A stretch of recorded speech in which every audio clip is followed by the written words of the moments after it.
தமிழகம் and புதுவைக்கான வானிலை நிலவரத்தை பொறுத்த வரைக்கும் தென்கிழக்கு வங்கக்கடல், வடக்கு கேரளா அண்ட் அதை ஒட்டிய பகுதிகளின் மேலே ஒரு வளிமண்டல மேலடுக்கு சுழற்சி நிலவுது. இதன் காரணமா அடுத்த 6 தினங்களுக்கான வானிலை அறிவிப்பு வெளியிடப்பட்டிருக்கு. டிசம்பர் 31ஆம் தேதி கடலோர தமிழகத்தோட சில இடங்களிலும் புதுவையின் காரைக்கால்ல இடி மின்னலுடன் கூடிய லேசானதிலிருந்து மிதமான மழை பெய்யக்கூடுமா, இரவு அண்ட் அதிகாலை வேளையில சில இடங்கள்ல லேசான பனிமூட்டம் காணப்படும்னு சொல்லப்பட்டிருக்கு. ஜனவரி 1ஆம் தேதி வட தமிழகம் அண்ட் தென் தமிழகத்தோட சில இடங்களிலும் புதுவை அண்ட் காரைக்கால்ல இடி மின்னலுடன் கூடிய லேசானதிலிருந்து மிதமான மழை பெய்யக்கூடுமா, இரவு மற்றும் அதிகாலை வேளையில சில இடங்கள்ல லேசான பனிமூட்டமும் காணப்படும்னு சொல்லப்பட்டிருக்கு.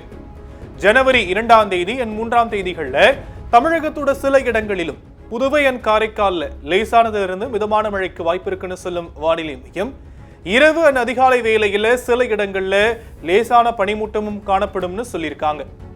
ஜனவரி 4 அண்ட் 5ஆம் தேதிகள்ல தமிழகம் அண்ட் புதுவை காரைக்கால்ல வறண்ட வானிலையே நிலவக்கூடும்னு சொல்லியிருக்கு வானிலை மையம்.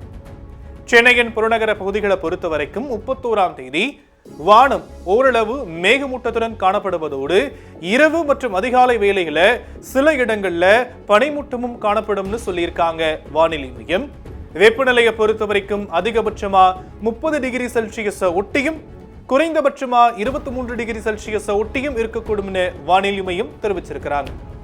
மீனவர்களுக்கான எச்சரிக்கை அப்படின்னா தமிழக கடலோர பகுதிகளில் 1ஆம் தேதி வரைக்கும், வங்கக்கடல் அண்ட் அரபிக்கடல் பகுதிகளில் 3ஆம் தேதி வரையும் எச்சரிக்கை அப்படிங்கிறது பெருசா கொடுக்கப்படல.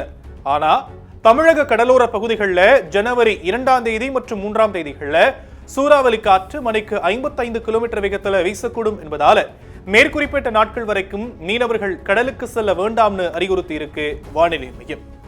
கடந்த 24 மணி நேரத்தை பொறுத்த வரைக்கும் தமிழகம் அண்ட் புதுவை காரைக்கால்ல வறண்ட வானிலையே நிலவியதா சொல்லும் வானிலை மையம், அதிகபட்ச வெப்பநிலையா திருத்தணியில 17.5 டிகிரி செல்சியஸ் ஆகவும் அண்ட் ஊட்டியில 7.2 டிகிரி செல்சியஸா பதிவாகி இருக்குன்னு தகவல் தெரிவிச்சிருக்காங்க.